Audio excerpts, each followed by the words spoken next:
It is Sunday. It's 8 p.m. and two spaces further that way is George. So I can tell you already we're going to go long today. We're probably not going to stick within the hourly format. If you've heard the ham radio workbench, yep, someone bumped their mic there, so I got a little bit distracted. But we're going to try to keep it somewhere in between the ham radio workbench and the European Ham Radio Show. So let's get started. The Ham Radio Week. Kjetil, how's your week been? It's been quite active. I've done a bit of POTA, and let's see. I'm gonna share some pictures here. So I've basically been activating and also just tidying up in some parks. So I was down at a nice beach location here, operated from my car. That was nice. As you can see, the weather hasn't been exactly nice to sit outside. Another day was beautiful, so I brought a campfire and hot dogs and sat here and did POTA for an hour or so. And there was a couple that came up to me and they asked a lot about what I was doing and so on. Really nice. And I met them when I was activating just down the same beach later in the week. So they wondered like if I got something today. So that's nice at least. Then I went to the lake. This is my closest POTA at home. This is 5 minutes from home. And just did a short activation there as well.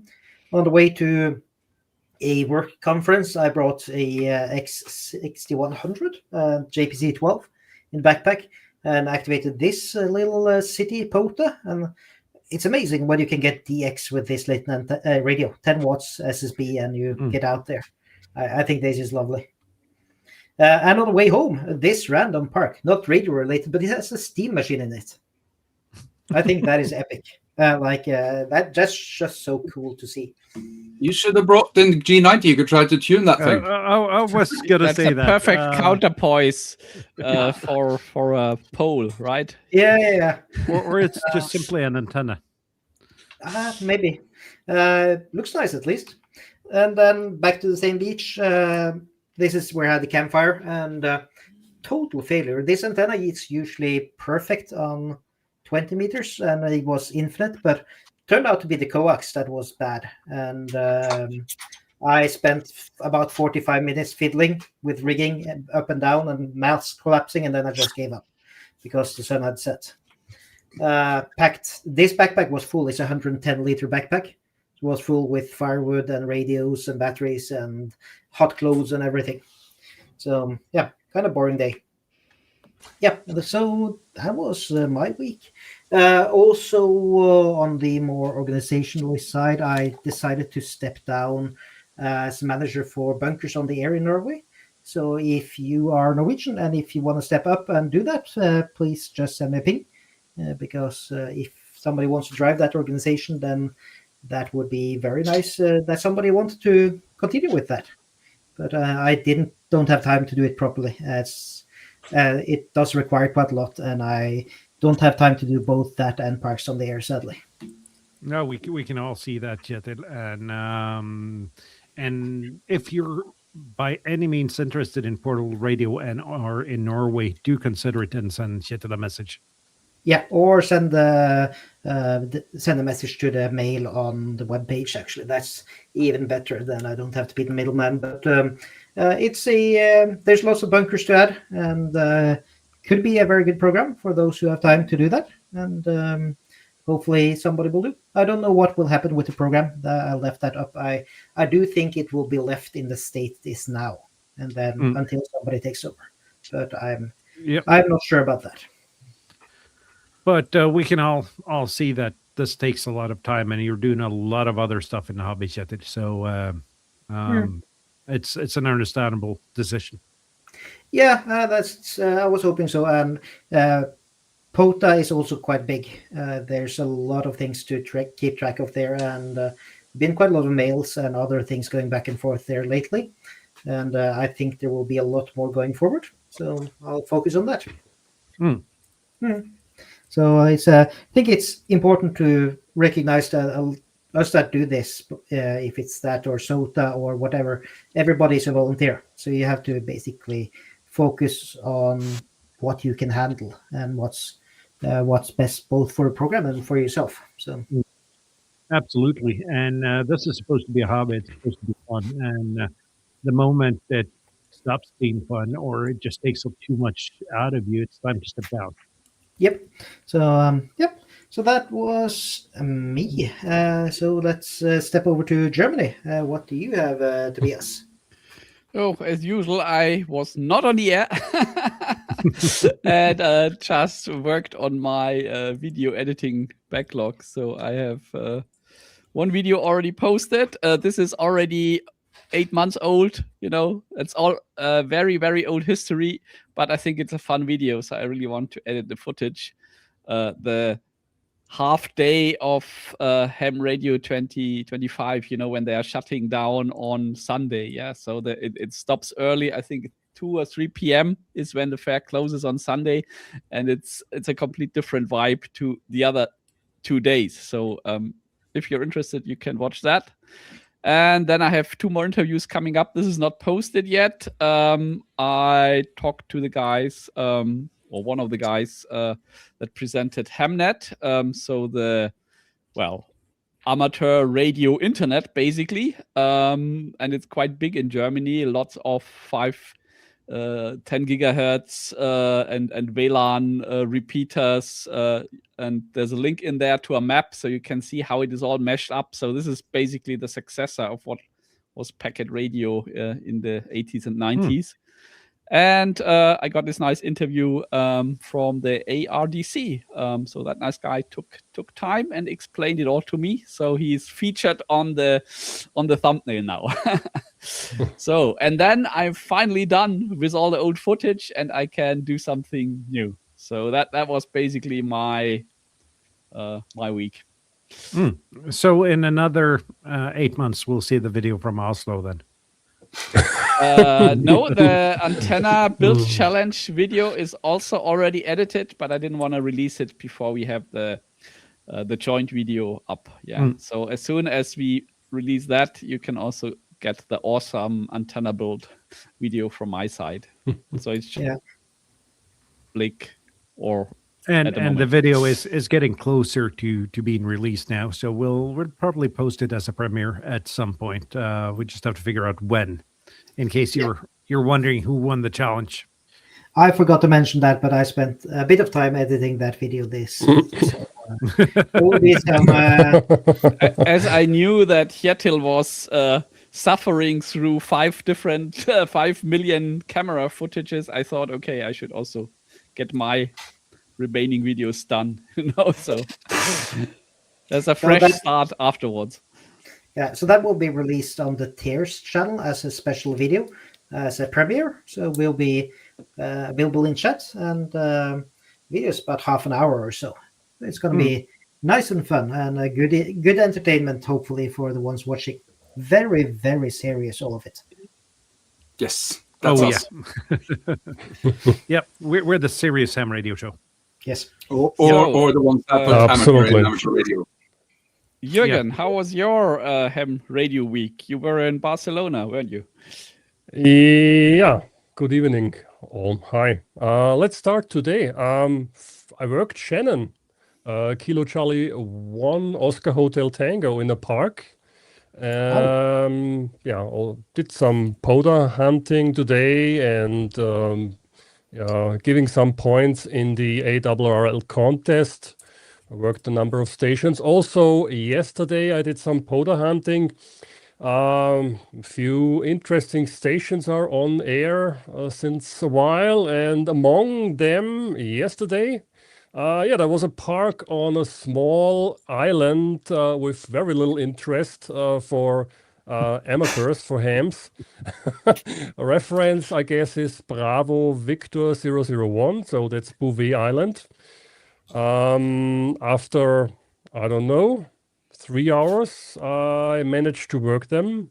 The pileup was crazy. The split range was, I don't know, 40 kilohertz or so, and it was on 10 meters, so it's hard to hear the other party. It's easy when you hear the other station he's working. then it's easy. But on 10 meters, not so easy. Especially when everyone's calling in between, like up, up, up, idiot, and so on. You know what I mean. Absolutely crazy. What a zoo, folks. Yeah, and I flew to Barcelona on Wednesday. I've spent 2.5 days in Barcelona at the Mobile World Congress, which was crazy. As I wrote on Discord, I expected something big, but this is crazy. This is huge. Everything's AI, everything's robots, and so on. Yeah, absolutely crazy. And I did a park. I activated my first park in Spain, which was, I don't remember the number right now, Eco Sierra 1821, Camino Natural blah, blah, blah trail. It's a trail and it was in a park, but the park was not a park. So I had to activate the park in the trail in the park. Yeah. Long story short, 55 QSOs from Spain and yeah, another park in another country. Yeah, in my log. That's great. And yeah, I came home on Friday afternoon and I was totally exhausted from running through the convention, through the fair, and in the evening running through Barcelona. And that was my not only ham radio week, but week. Yeah, not bad at all. Yeah. Anything new happen in the world of mobile phones, though, Jürgen? Anything new? Yeah, you can get phones with a camera built in, which is like a gimbal. They call it a robot phone with AI, of course. I think it was Honor, I guess. Yeah. Yeah. I saw some fancy cars from Xiaomi. Their new concept car, and the SU07 Ultra was there. It's the record-breaking car, which is the fastest electric car on the Nürburgring, Nordschleife. Yeah. There's And something a bit scary about a mobile phone manufacturer making a car, though. Yeah, I don't know. Yeah, at least you have a good connectivity in this car. I would guess so. Would you doubt a Zygu car, for example? Yeah, not within the first 2 or 3 firmware versions, but after they've done the 3rd firmware version, I'd be pretty. I think you'd be pretty safe with a Zygu car, but not on the initial launch day. No. Since when did Zygu ever make 3 updates to any of their radios? They did on the G106. Yeah. All right. Yeah. But a Yaesu car maybe would be cool, but the problem then is how to navigate in the menus. Yeah. A Yaesu car would have the brake pedal locked beneath level for menu. Yeah. Yeah, and the Flex car would be remote control only. So once we're done discussing cars, it's European Ham Radio and Automotive Show. George, how's your ham radio week been? My ham radio week's been pretty busy. I did a few CW contacts. It's kind of try to keep my CW activity up a little bit in looking forward to doing some POTA. I was going to go do POTA today, actually, but it's all wet and rainy. And I know you're going to tell me it's just bad clothing, but it's still too cold and rainy. So that'll have to wait a few days. My main thing on the bench, I've been working on our club's repeater system. So we're upgrading the radios that are in our repeaters to some Motorola Quantar commercial repeaters and integrating that with an All-Star node and putting the repeater on All-Star, which has really been a lot of fun. And I think that'll help us to get a little bit more activity on the systems and connect to the outside world a little bit. So that's been mostly what's been on Just my a bench. question there, George. How do you convince the other club members that putting the repeater that is not used on All-Star is a good idea? Because I've been trying to get this through in my club, but they don't want all the traffic that All-Star will give them, even though there's, in average, 2 QSOs a week on our repeater. So you can try to convince them, or you can start your own club. I think that's the ultimate answer. But what's happening here is like what's happening with a lot of clubs. We have 3 repeaters in the Portland Amateur Radio Club. And years ago, the folks that were in the club before, it was a repeater club where the repeater was the thing and everybody was very repeater centric. And over time, that's changed a lot. So a lot of those guys have gone away. And most of the club members are more into POTA and SOTA and, other stuff, not the repeaters. And so they're not being used very much. And so the goal that we took for ourselves, I'm on the repeater committee with a couple other guys.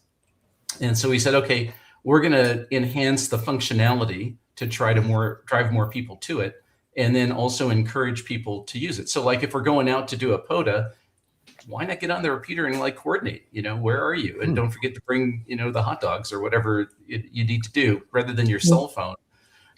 The other thing that we're doing is there's a repeater system here in the southern part of Oregon that runs a TechNet every day at 10 o'clock in the morning for an hour, and in the evenings as well at 7 o'clock. And the nets are extremely well run. There's always a topic. There's a lot of discussion. And so we thought, well, we're just going to connect to that. and it'll be traffic, but it'll be interesting. It won't just be, blah, blah, how's your health kind of conversation. It'll be more like, let's talk about an antenna. So we're going to give that a try and see how it goes. Nice. So, and for the people who say, look, the repeater's not being used and I don't want to hear any traffic, they could just shut off the radio. I mean, I don't have any patience with someone like that, honestly. It's so funny when you're the one that key up in 1 week and they go keep the noise down. Yeah, life's too short to hang around with people like that. Yeah, I've said this a lot of times. I've been doing a couple of calls every day home from work for the last year and a half or so. And I met another ham the other day. I was visiting a different club, and he said, "Oh, you're the one that calls every day at 4 o'clock." Yeah. How come you haven't replied to any of my CQs? I mean, there's only been about 500 of them. So, yeah. Well, you have to have more than one person to make this work. So if you're the only person who cares and it gets on there, then you're never going to get anywhere. My feeling is that if the local community has a lot of traffic, that's great. If it doesn't, then there's nothing wrong with connecting to other systems outside of the area, just temporarily. Like when we do this net thing, it's just for an hour, and then it goes back to normal operation. And so I don't think people in our group will object to any of that. In fact, I think they'll be drawn to it. So we'll see how it goes. Yeah, absolutely. And I think it's a good idea to do stuff like that and actually make some activity, because my theory is that activity creates activity. So the moment stuff starts happening, people are aware, they turn on the radios, and suddenly you have an active community. Yeah, and in fact, one of the things that we also did quite a while ago on the Workbench podcast is we created a hub. So we have an all-star hub that's not connected to a radio. It's in a data center. And we are promoting the use of that hub for our Workbench listeners or anybody else who just wants to hang around. So if you go to that hub today, its hub ID is 55915. If you go to that hub, there's always a dozen stations connected. Now, a lot of people connect and don't listen because they're walking around their house or whatever.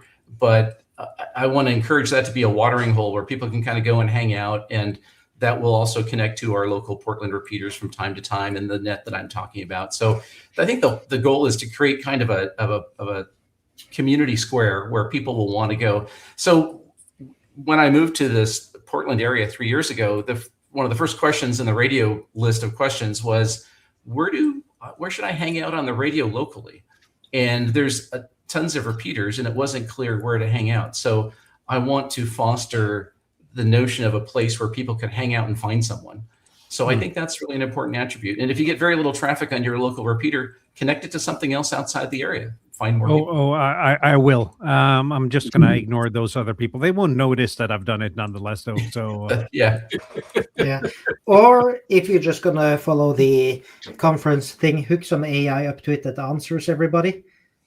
oh yeah, No. There's actually been some bots here in Europe that do that on HF. I don't like it.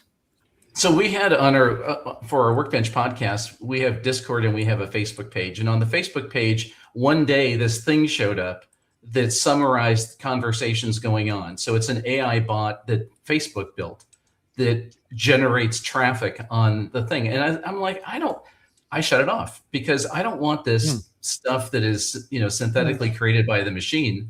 I'd like to hear what other people have to say. I could care less what the algorithm synthesizes the conversations into. So that stuff had to go. Yep, that's good. That's absolutely good. Anything else this week, George? Oh, there's always stuff. Yeah, there's more station controller stuff. We're getting new modules. We're making more Pactenas. There's a lot of stuff going on. We're also getting ready to go to Hamvention. Now, Hamvention is a few months off. It's in May, but we're already thinking about what we're going to take and what we're going to show and all that. So that's kind of gearing up. Yeah, and then you're going to Friedrichshafen as well? That's the plan. I've never been there, and so I decided that this year I would go. Unfortunately, it's on the same weekend as our North America Field Day event, and I've done Field Day every year for 25 years, and so it was a difficult choice. But yeah, I'm looking forward to it. Excellent, and I can guess that at least some of the Central European members of this show might consider going. When is Friedrichshafen this year? Excellent. It's in 4 months or something because Tobias used 8 months to edit last year's video. Yeah, Exactly. Do you know the dates? Do you remember the dates, George? It's the last weekend in June, around I forget the exact dates, 24th, 25th, something around there. Yeah. So it's about a month before we go to Germany, with the 26 to 28. Yeah, That's it. I'd love to go down there, but we'll see if I can manage. My son has expressed an interest in going to Switzerland and driving the Alps. Maybe we can combine that, but we'll have to see. It would be really fun to experience. It's just a short trip to Switzerland from there. Far to the Alps, but to Switzerland is just a short hop over the lake. Switzerland is just a short hop to any place else in Switzerland. That's a very, very small country. I used to live there, so that's not a problem. It's not like Germany. The closest airport that has flights from anywhere reasonable is Zurich. Yeah, that's what I found. I spent a lot of time in Germany for business, but I would always fly into Munich or Frankfurt, and I didn't really know the area, and I found that Zurich was actually closer to the. There is an airport in Friedrichshafen that is served by Ryanair, but they only fly to strange airports from there. So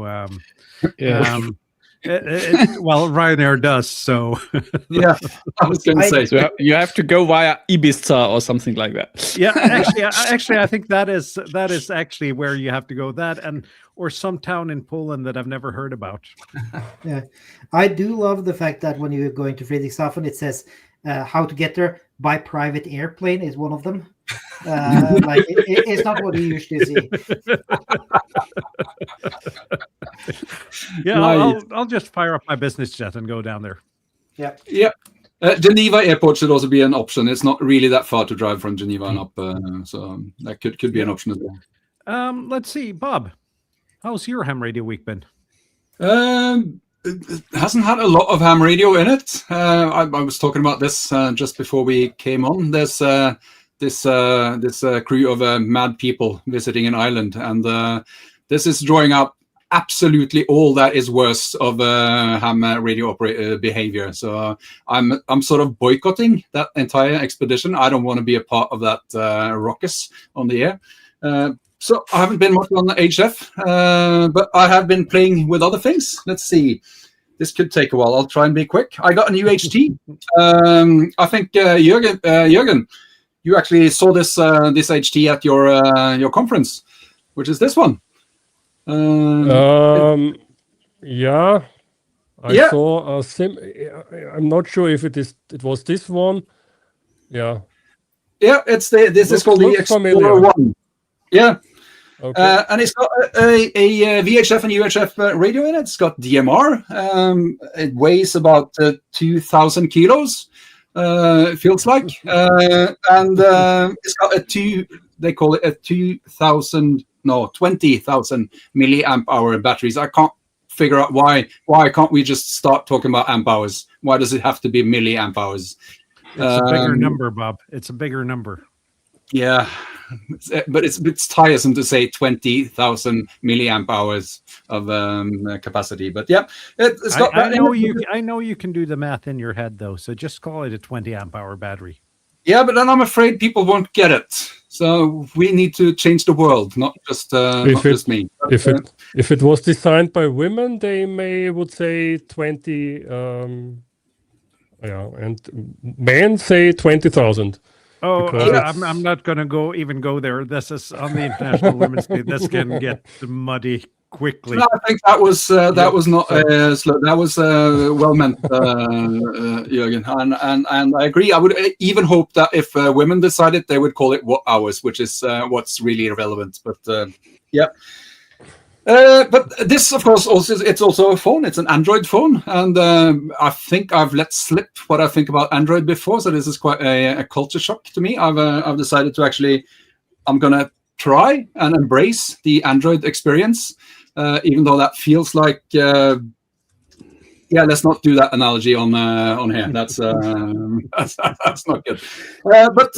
So just a question: is this your daily driver now? It's going to be as soon as I get all the apps set up on it. It's got the SIM card in it, so yeah. But to continue on that Android experience, I got this one. Let's see, right way around. Chromebook? Yes, the Chromebook.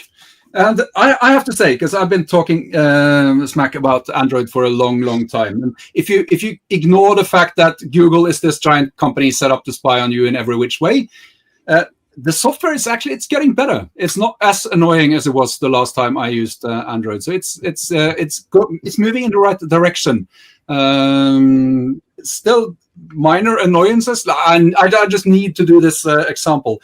When I first set up this phone, it required me to set up a PIN. And of course, I was angry because I didn't want a PIN, so I was quick putting that thing in. And I managed to do a different PIN on the second attempt where we're supposed to confirm it. And it says, incorrect. And it asked me to do it again. And I tried again the second time, because that's the step you get to do over again. Of course, I couldn't remember what the first step was. And it didn't have a way of moving backwards and saying, no, it was the first PIN I put in that was incorrect. It's not the second one. These are the tiny little paper cuts that kill you using Android, I'm afraid. This has nothing to do with ham radio. Let me talk about something at least having to do with radio. I've been playing, and I'm having so much fun with MeshCore lately. I think the video this week was me building this. It's called a companion for MeshCore. And also I've been carrying around this thing. It weighs practically nothing. You have to hold it down, hold it up. There's going to be a video on that as well. And also, of course, me being me, I got some other devices as well. This is a new TDEC, Morten, and I've been talking negatively about that as well. But I think I showed you this on the ham meeting, and this the keyboard on the new ones is actually quite nice, and it works. And the e-paper TDEC, or this is the e-paper TDEC. That's the e-paper TDEC, yeah. This is the LCD TDEC. So. I have a feeling there's going to be a lot of content on MeshCore going forwards, and we're quite a lot of people here. In this area, there was absolutely nothing on the MeshCore January 1st. So one guy put up one repeater, and now basically it's whenever I send a message, it's relayed by 3 or maybe even 4 repeaters. So coverage is getting really good. There's a lot of people interested in it, and nice things are happening, and it's a very, very cool technology. Even though in Norway, at least, it's on 868, so it's not strictly ham radio. It's at least radio. That's what I've been spending my week on. Sorry about the rants, but We know you now, Bob. We've been They're doing hard- this for They're hard to 3 keep years. in or so. sometimes. Yeah. I'll stop talking now and ask you, Morten. How about your ham radio week? Oh, it's been a week. Let's start there. Going into high season at work and a lot of big conferences all around Norway and the late stages of planning. So I'm at that point at work. I replied to one email and I have 9 new emails to reply to by the time I've replied to the first one. But besides that, I went to a club on Tuesday. Had a presentation about LoRa APRS, the same that I did at the ham meeting in Oslo. Out of pure self-interest, because I've offered that club a free digipeater that only needs power and internet. So had a presentation for them. They seem really interested. So we're going to get the digipeater up there and get better coverage in the area on my drive to work where there's no LoRa APRS coverage by today. So let's see, what else did I do? Yeah, I've been to my CW classes. That's an uphill battle. I question my life choices every Friday at 6 p.m. when the classes start. Why I want to spend a Friday evening hammering away at this stuff, but I'm getting better. I'm getting somewhere.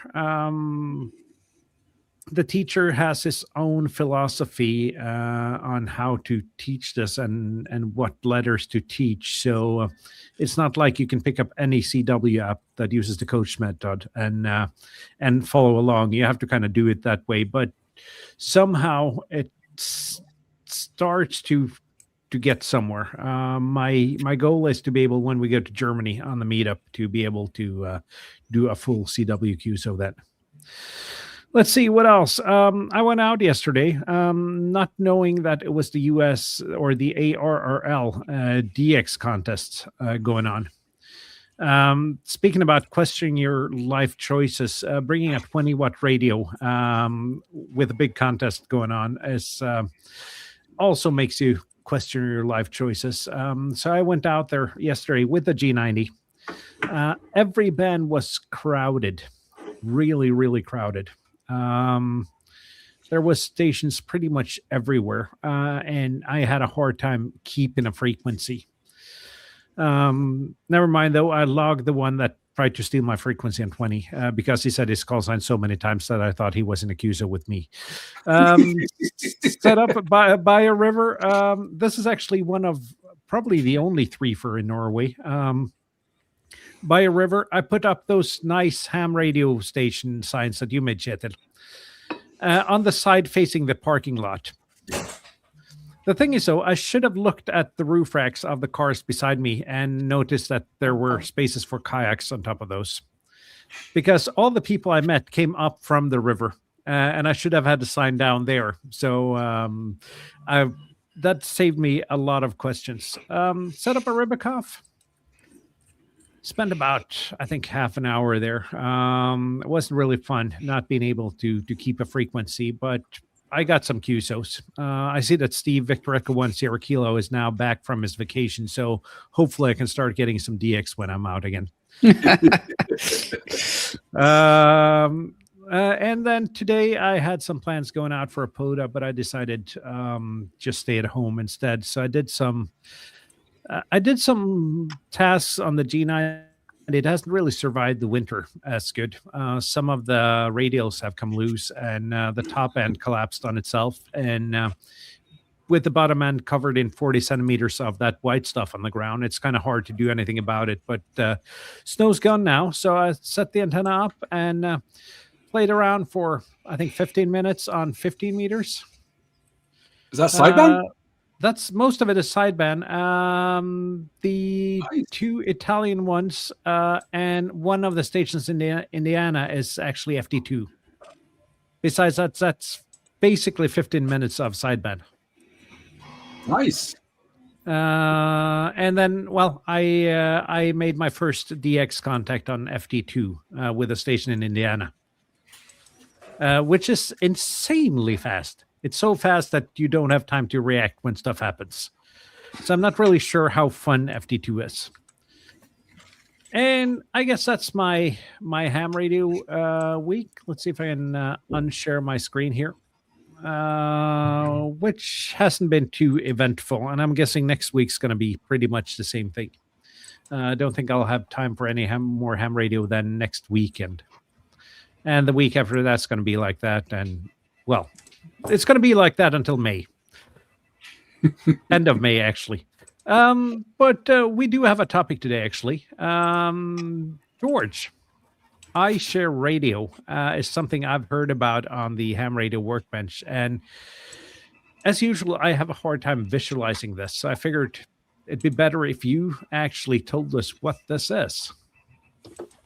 Well, sure. I'm more than happy to. Thanks for asking me to talk about it. So I guess the story goes back a few years. So a few years ago, I wanted to make some hardware and software solutions to make remote operating with your station much easier. And so I have a Flex 6400 and some other radios, and I wanted to use my Flex as my remote station radio. And when I went to do that, there's a couple things I really needed to figure out. I needed a way to control it, to turn it on and off, and to change antennas and all that. And that need turned into building that station controller system that we've talked about before, which allows you to do all the physical monitoring and control of the radio environment. You know, turn the power supply on and off, change antennas, read SWR on your feed line, whatever you happen to want to do, beyond what the control of the radio itself.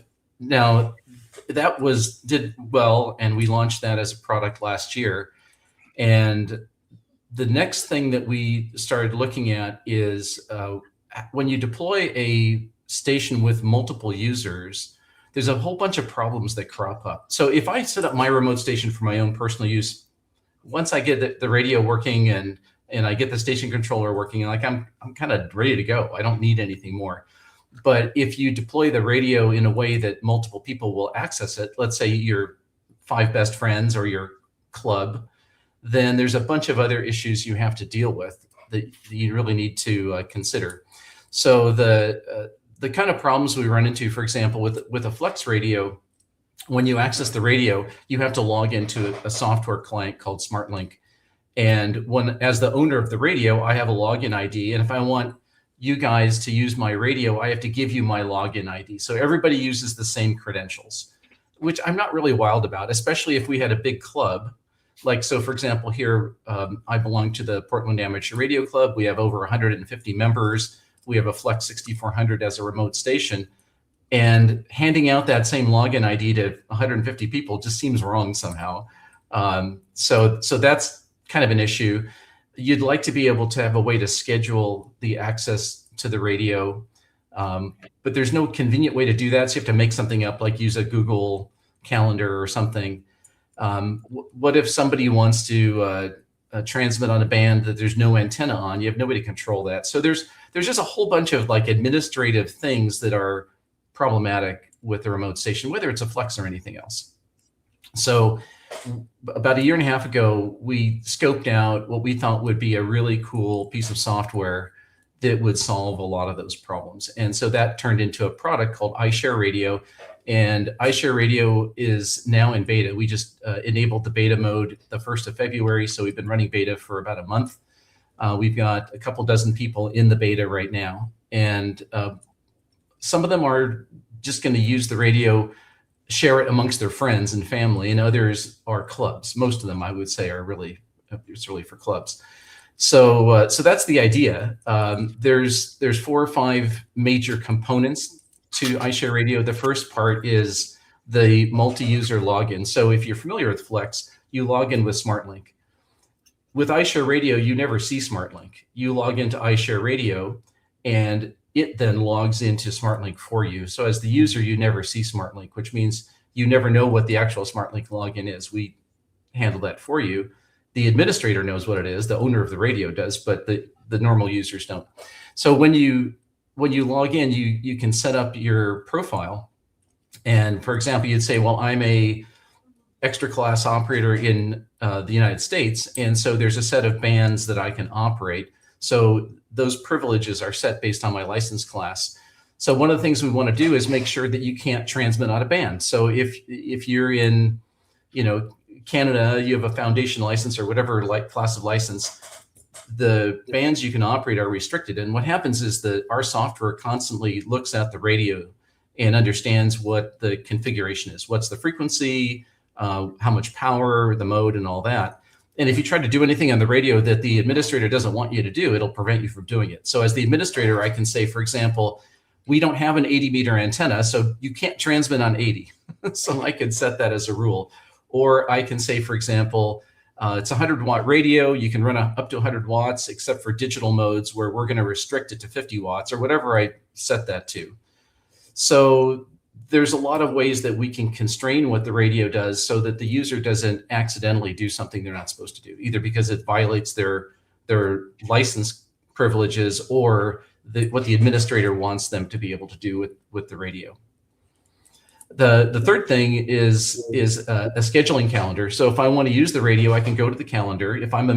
So first of all, if it's my club system, as the administrator, I can invite you to join my club, my system club. And if you join it, then you're one of the operators that can access the radio. As the administrator, I can turn on and off blocks of time and days. So for example, I can say, any club member can use the station anytime they want, except Saturday from 9 to 5, we're blocking it out for a contest. So I can set times where things are blocked. Maybe we're doing maintenance on an antenna. We don't want that to be available, so that antenna will be disabled, but you can use a different antenna.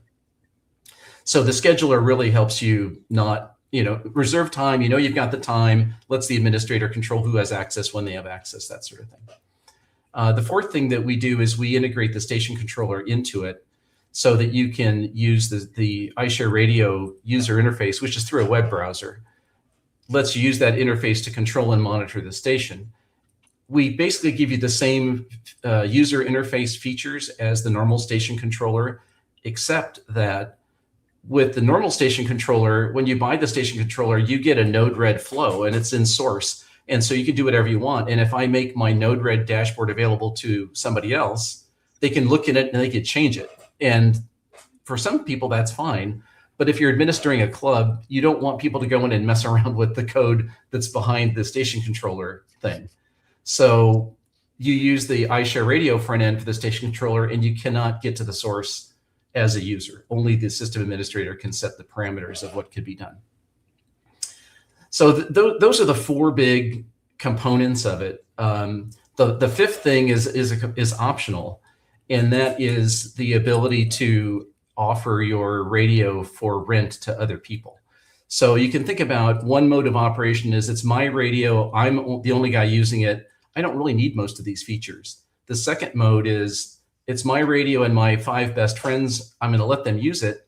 I want the control of this software, but I'm not going to charge them for it. I'm just going to make it available. They can use it whenever they want. The third scenario is I've got a big club where I've got dozens, if not 100+ members who could all potentially use the radio. So I need to be able to control that environment so the right people get to use it at the right time and not make any mistakes. Again, at no charge, assuming I don't want to charge them for it. And the fourth scenario is I've got this radio, whether it's just my radio or a club radio, there's times when that radio is available, no one's really using it, and I'd like to make it available for rental. It's kind of like an Airbnb for radio. So there's other companies out there that do this as a business. So it's not our radio. We're not administering it. It's your radio. You can charge whatever you want for it, and you could decide when you want it to be available. So an end user would go to our marketplace and find the station if you choose to make it publicly listed. And they would see what's available, what kind of radio, what kind of antenna, what kind of power, and they could request time on the station. You decide how much you want to charge for that time. They sign up, they get blocked out that time, they have access to it, they use the station, and they pay, whatever it is you want to charge for that. So it's a revenue source for clubs, and also it's a way for people who don't really have a big antenna or even any station to have access to an HF station if they can't put one up themselves. So I can go into any of those things in more detail, but that's kind of the broad brush. It essentially says, okay, I'm gonna take what is really a great remotable radio, a flex radio, 6400, 6600, 8600, Aurora, whatever. I'm going to take that remotable radio and I'm going to fix all of the shortcomings that make it really useful and practical for an individual or a club to be able to host that for other people. Nice. I've got a question here from Espen. And is this only for Flex or is it for other radios as well? So the vision is to do it for any kind of radio. It turns out that Flex is in a way the easiest to do because they have the login, SmartLink, credentialing thing. We work very closely with Flex to make that work. Their radios are super easy to remote with lots of different kinds of clients, from PCs to Maestros, control heads, etc. So the initial release of this is only with Flex, but we are planning to make it available for non-Flex radios. I think ultimately, if someone came to me today, I mean, I don't sell Flex radios, so it's not like it matters to me what radio you have or what you buy. But if someone came to me and said, well, like, okay, I just want to get a station. I don't want to think about it. I just want to go, buy what I need, set it up. What's the easiest path to success? Flex is number one. No, there's no question about it. Technically, they're the easiest one to deploy. I think we're going to see other radios be very popular. Elecraft is coming up pretty quickly in being able to remote with a lot of similar features. ICOM, the new 7300 Mark II, has a Ethernet port and little computer built in that lets you connect to it. So there's other radios that'll let you do it. You can certainly use a serial port controlled radio. So every radio made in the last 20 years has a serial port that you could plug into a computer. The thing is, as you move away from these highly integrated purpose-built radios like a Flex, you can make it happen, but there's usually more work involved. So, people were doing remote stations 20 years ago, and well, it's not like you couldn't do it, but you had to do it all yourself. You had to figure out, how do I control the radio? How do I pipe the audio? How do I send the push to talk and all that information? So you could do it. You just have to figure it out. So between Flex being able to do it remotely off the shelf, and now more ICOM and Elecraft, the radio control problem is getting better. And then the station controller is totally independent of the radio. It doesn't matter what kind of radio you use. And iShareRadio eventually will work with any kind of radio, but you'll need something to replace the SmartLink interface. So we have to have a little gadget that does that. So that's not ready yet. Yep. Question: do you still use Smart SDR for Flex, or is this 100%?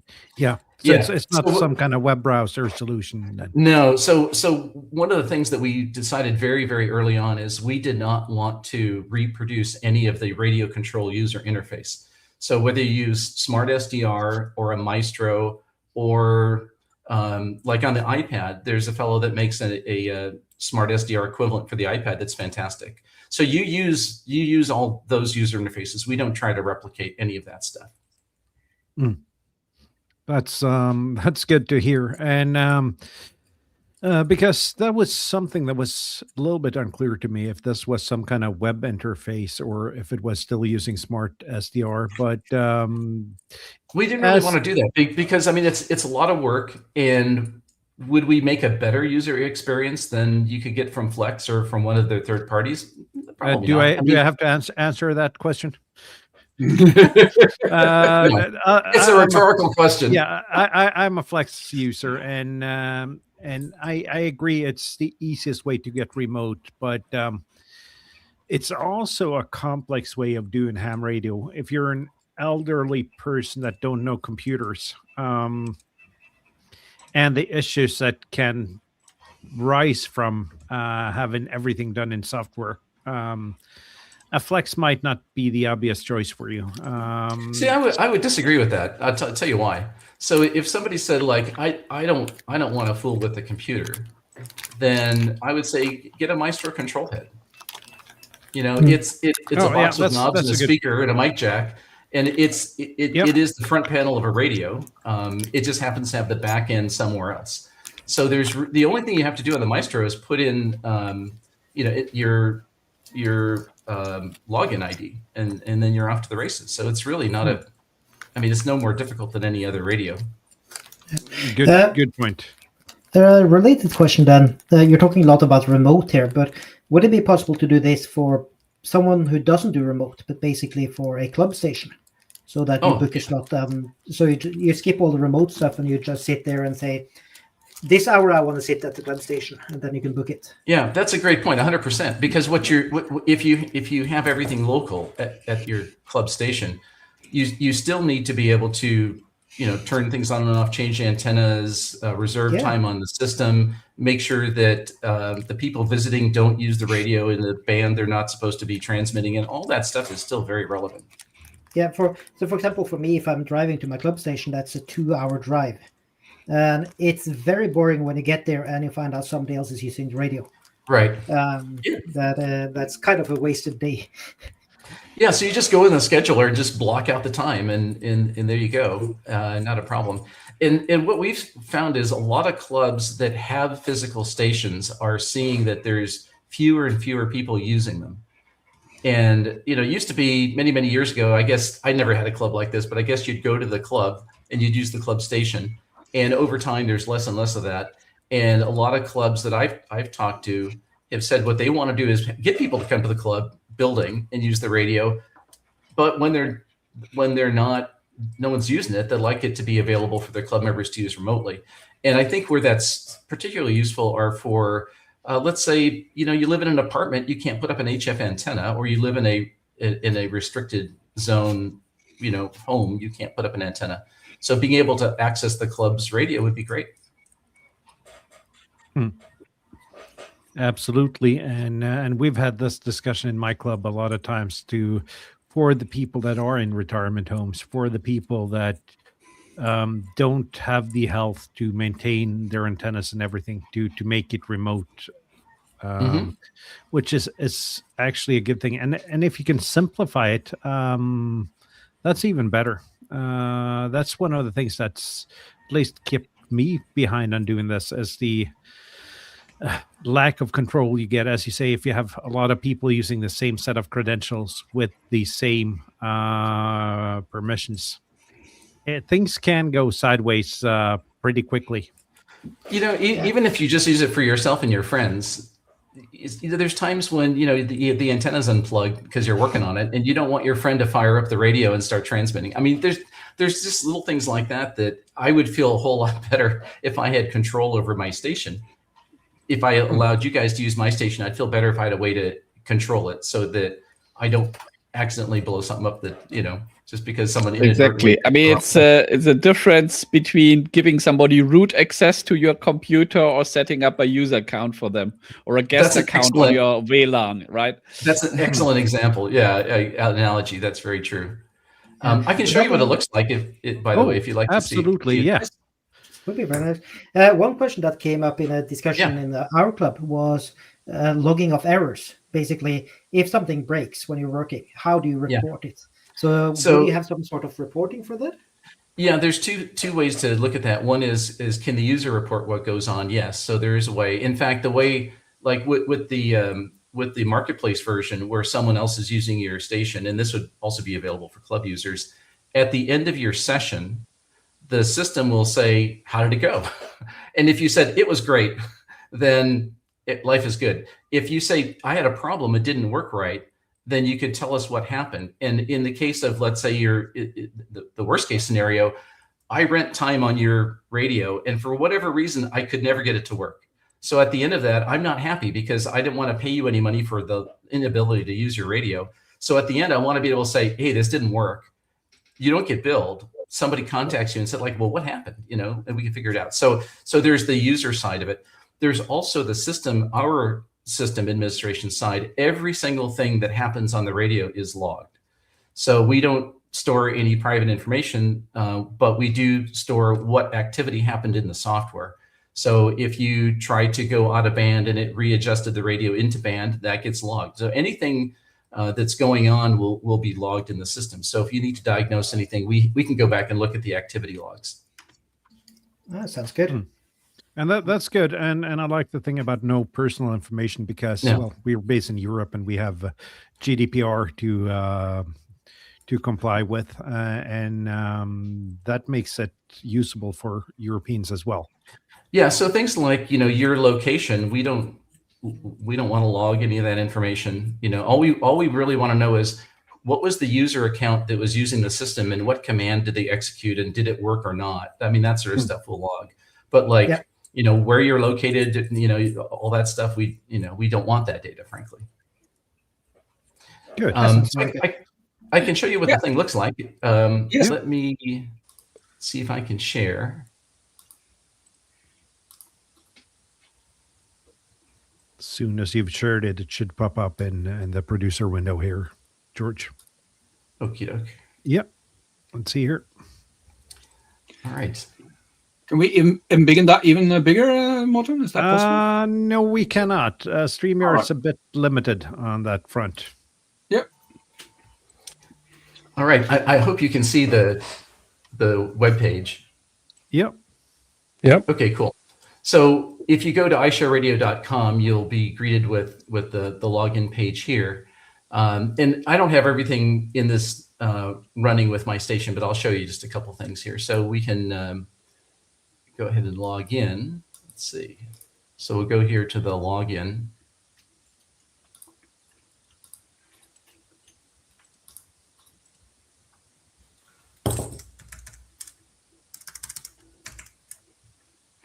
Now we all know your pin is for asterisk. star. Yeah. Okay, Speaking about pin numbers, Bob. So here we are. So I'm in my account, and you'll see on the left-hand side, the main things I could look at is I could look at my dashboard, I could look at my profile, which is my user account, memberships, and my Shack. So dashboard, it really is just kind of a high-level view of your account. Your profile is your name, your email address, that sort of thing. Memberships are what systems am I able to access? I can either access my own station, which is my Shack, or I can access someone else's. And I can only access that station if it's offered to me. So let's say I belong to a club and that club wants to allow me to be a user of the station. They would send me an invitation and I would accept the invitation. And then I would see that up here as an available club. And if I selected that club, then I would be connected to their radio. So in this case, I'm going to just connect to my own Shack. And I've got two things that are running in my Shack right now. So I've got my Flex 6400. So you can see that up at the top. And then there's little icons along the top. The last one is green, which means that it's connected. So this PC in my that I'm talking on right now is connected to my 6400. And then down below, you see station controller, and that also has a green online icon, which tells me that it's active. And this is the control panel for the station controller down here. So right now, for instance, I've got my 12-volt power supply is being measured on voltmeter number 4. So you can see it's at 12.4 volts.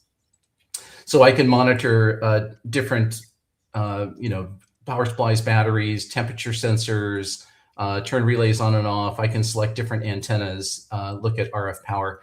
So the one thing that I have wired up right now is my last switch on the far right-hand side that's on. That's the open collector number 4. That guy is hooked up to a relay that turns the 12 volts on and off to the volt input. So if I click the off button, you'll see that the voltmeter just went to 0.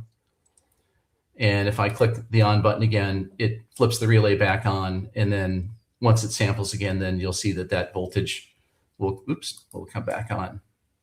So there, it's turned back on. So this is how you can select different antennas. You can read different voltages and whatnot.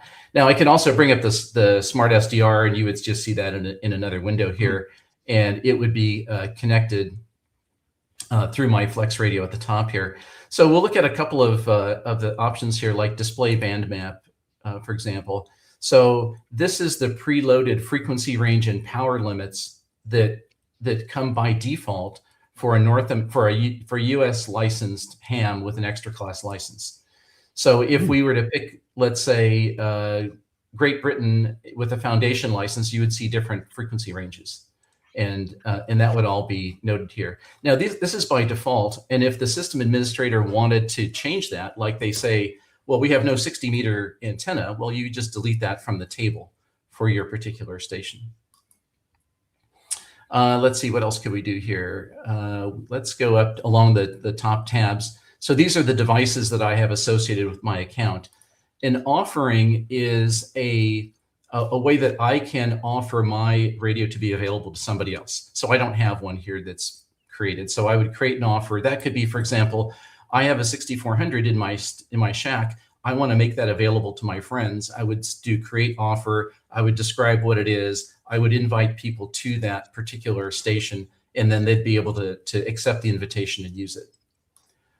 Bookings is the calendar. So I can come in here and say, okay, on Tuesday, I want to book time on this particular station, and then go from there. So you can book in different times on different dates, and I have nothing on my station booked right now, obviously.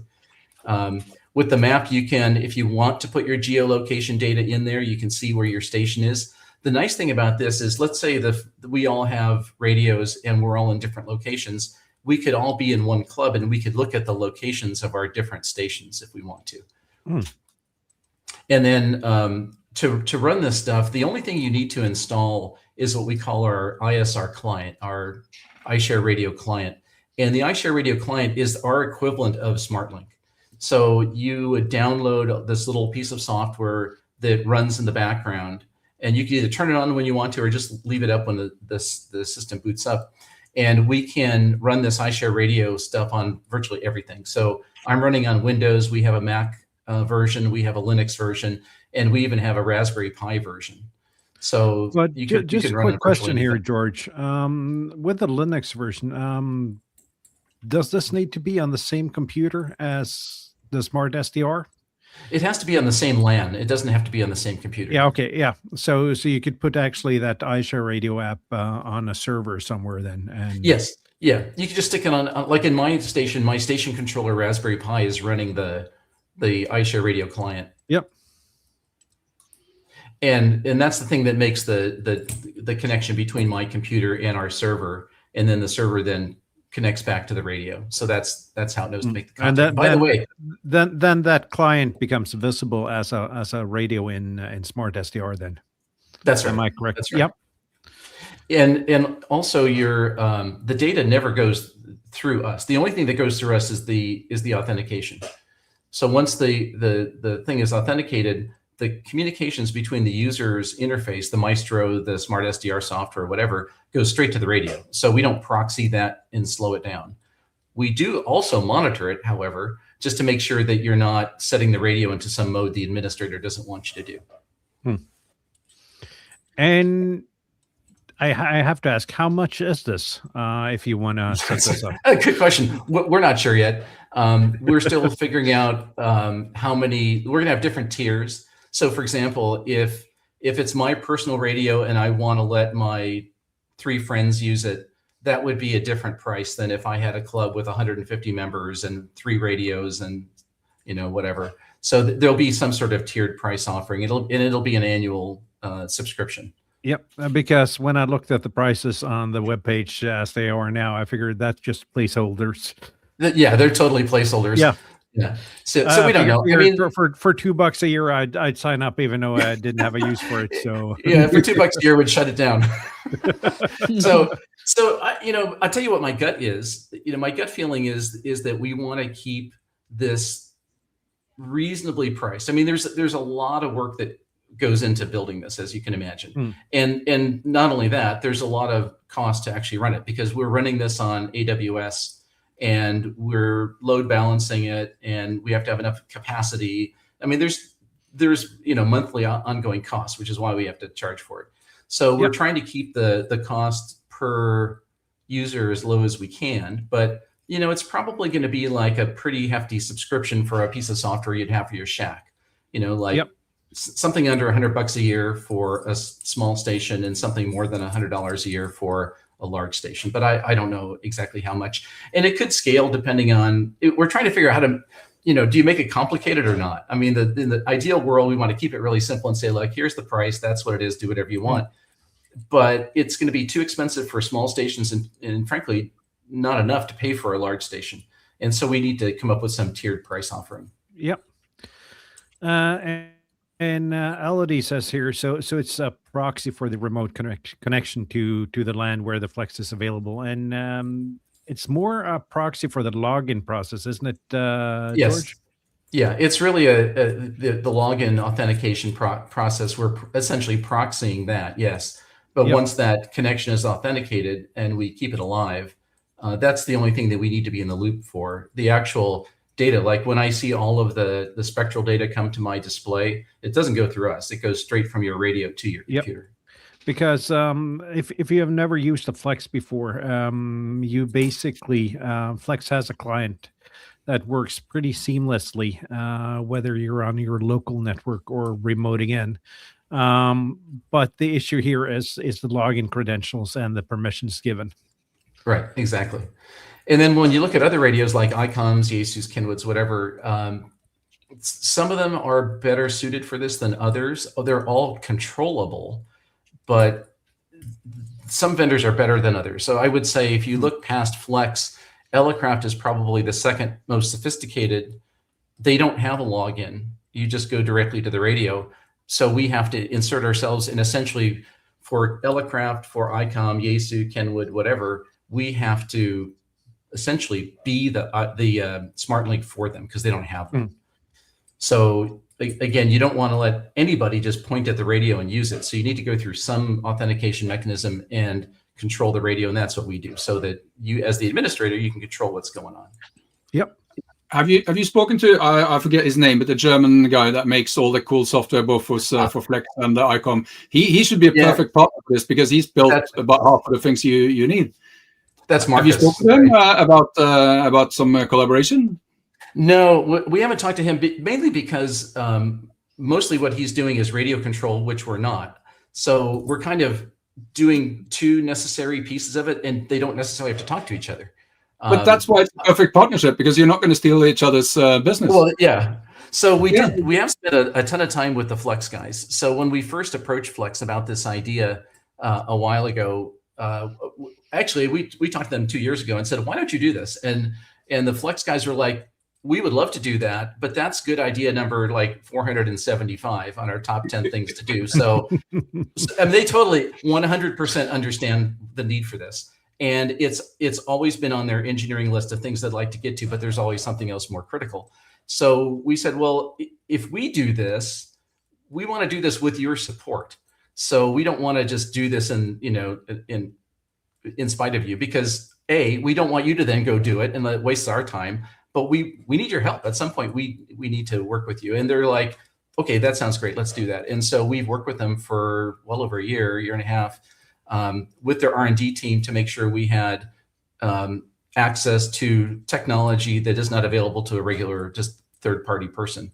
So they were very helpful for us. And in fact, like at Friedrichshafen, I'm going to probably be hanging in the Flex booth showing the software. So it's really part of their ecosystem, like Marcus's software. I mean, same thing. So people are like, well, why don't you build an iPad client? They're like, why would this other fellow did a beautiful job? Why would we do it?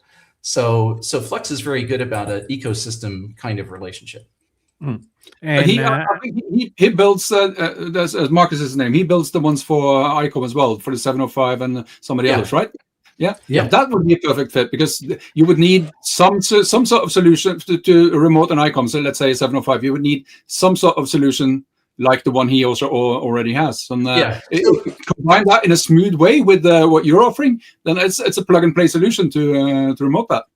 Yeah, I think you got a good point. So at some point we'll probably reach out to him and see it's not obvious that we need to work together, but we'd be wide open to that, because I think his software is really good. I use it on the iPad. It's great. I think it's really marvelous stuff. Marcus' software is great. Elodie, I think she's got it pretty good here. That the platform on AWS is the management authorization connection broker, and I guess that's a simplified way of putting this. So, and Espen says he likes radios with physical knobs and buttons. There are ways to have physical knobs and buttons on your Flex as well. So, and there are ways not to have those knobs and buttons. Yeah, pretty much every modern radio is moving in this direction, where the user interface and the actual RF deck are two separate pieces. Whether the vendor chooses to put them in the same box or not is a question. And even where they are both in the same box, making them remotable is an extra option. So Elecraft, for example, is doing exactly what Flex is doing. They have a control head K40 or whatever, which is like the Maestro. They have PC software you can run, which is like Smart SDR.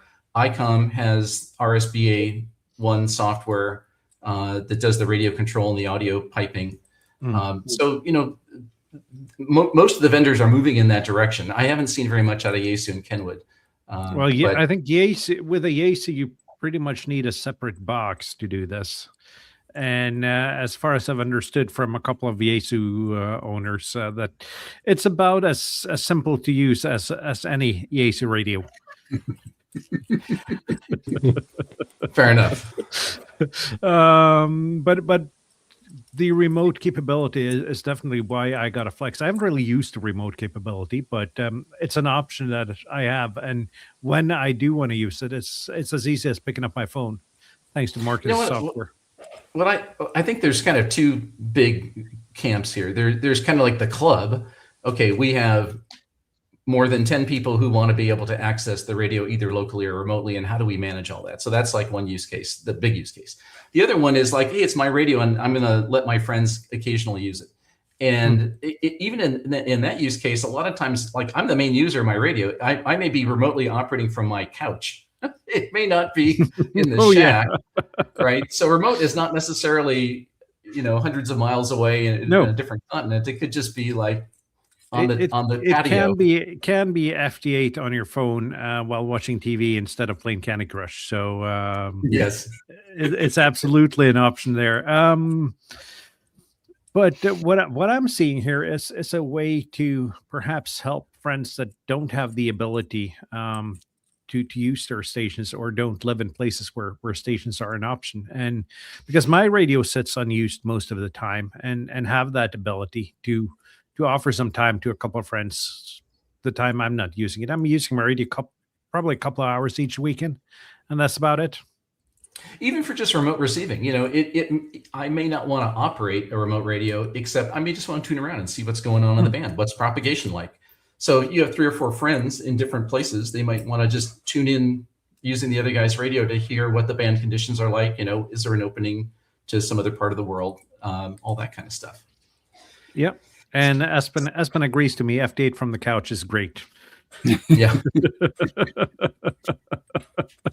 So excellent. Do you have a time frame on when you see this ready for the main market, George? Yeah, for sure. So we're in beta right now, and we want to be in full production before Hamvention. So when we hit Hamvention, it'll be fully rolled out and available for sale. So right now we're beating on it and finding any bugs and usability issues and so on. So far so good, with the expectation it'll be fully ready by May. And I'm sure, as I know from beta testing the station controller, being a beta tester for one of your products, George, is actually pretty boring because by the time it reaches beta, it's pretty much done. Yeah, exactly. The goal is to bake it as much as we can, and beta is really to find corner cases that we didn't anticipate or see what people really like or don't like, and kind of tweak it. It shouldn't be like, oh, this thing just doesn't work. No, I'm still running the beta firmware on my station controller because it's just up there and working. I haven't seen a reason to upgrade it. We have a new thing, by the way, for the station controller, a new module that looks like this, which looks very similar to all the other modules. But this one is a module that we did in collaboration with the guys at DX Engineering. So when we were rolling out the station controller, one of the products we have is a 4-port HF 6-meter coax switch. You've got one of those, I think. I have one of those. So we had a lot of questions about higher power coax relays. I want to switch a kilowatt. Can your module switch a kilowatt? And it'll actually handle more than the 100 watts it's rated for, but it's not going to handle a kilowatt. At least I wouldn't put a kilowatt through it. So we were going to build a kilowatt relay, but we need a box and higher powered everything. So then I realized that DX Engineering sells a bunch of these things already. Why don't we just automate stuff that they've got? And so we met with their engineering folks and said, look, why don't we just work together on something where we automate one of your relays? And so they said, hey, that's a great idea. We'll get back to you on which one to use. Well, they came back and said, we actually have 10 different kinds of things we'd like to be able to control. And so we looked at the requirements for all 10 of them, and we figured out a way to bake all of those into one control module. So the most common relay, the most basic relay they have is a 1x8 coax relay. So you can go from 1 radio to 8 antennas, or I guess 8 radios to 1 antenna. They also have a 2x8. So those are pretty straightforward. But in addition to that stuff, they also make things like stacked Yagi phasing units, where they switch the phasing on different Yagis, or they have, let's say, a vertical array, they're switching the phasing on the vertical array. So there's a bunch of these more specialized antenna relay modules. And so we're able to put in the interface patterns to control any of 10 different devices that way. So that's pretty cool. They're now all shipped off to DX Engineering. They're probably on their website by now, if not in the next week or so. So that's pretty cool. That way we don't have to make the actual high-powered RF switch, because it already exists. And if you already have one, you could retrofit it with one of our control modules. Yeah. And I mean, I ran into that. I was planning to put an amplifier up here, and then I stopped doing that because I figured I have this nice 100-watt antenna switch. So being able to have actually something that can be controlled through station controller and handle the power is probably going to expand your market share pretty much. Yeah, and the DX Engineering guys are really good to work with, and they'll ship anywhere. They'll ship to Europe, no problem. And I guess that takes the hassle of shipping away from you. It does. It does. They've been a really good partner, because their processes internally are very good. So if you order something, they ship it that day, or within 24 hours, or whatever their policy is, but pretty darn quick. They're very good about as a vendor working with them. They're really good. They're very good to work with, very responsive. They're very helpful. In fact, we're probably going to have some kind of demo with them at Hamvention, in addition to our own booth. So if you're coming to Hamvention, go by the DX Engineering booth as well as ours. Nice. For those people going to Hamvention, and for those going to 3DSoft, and I'm sure they'll see you there. I see we're a little bit over time. Didn't even notice until I looked at the time now. So does this come as a surprise? No, it doesn't. Nope. we had Vince on a couple of months back, and he said it's not me going long; it's always George. So we knew what to prepare for. Actually, we had to use everybody else a couple of times. So yeah. So, but thank you for being on. Looking forward to this product and seeing what it'll be like. I can certainly see some use cases for it for myself.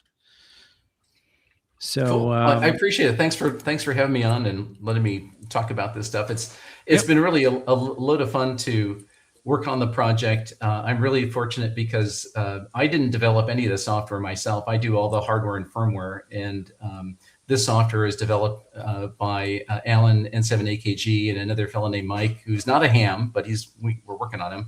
And those guys are really good enterprise software developers, and so they've just done a marvelous job of pulling this thing together and solving a lot of hard to solve problems.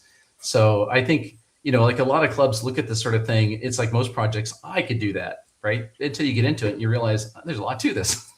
So we want to make it as turnkey as we can. Yeah, and that's good. And as I said, with the station controller, that was adding the Raspberry Pi, putting in the SD card, and everything worked. And Elodie asked if the models will be on sale in the UK, or if people need to buy it from either from you or DX Engineering. Yeah, I'd say go to DX Engineering, because you'll get the best shipping from them. And we don't have any stocking distributors in Europe, which it'd be nice if we did. But DX Engineering for sure will ship anywhere. So I would go to them directly. Excellent. And I think it's about time to wrap up. I can't actually remember what we're talking about next week, but I'll check the as usual at this time on Sunday. I'll check the cheat sheet and see what it says. Live Free and Ham. Live Free and Ham is next week. Yeah. So we'll have more Americans on then. Seems like a great bunch of guys there as well. So looking forward to that. We'll see you guys next week. Thanks for being on, George. And my pleasure. Have a nice week, everyone. 7-3. Yeah. Thanks, George. It was a pleasure to have you here. Great to see you guys.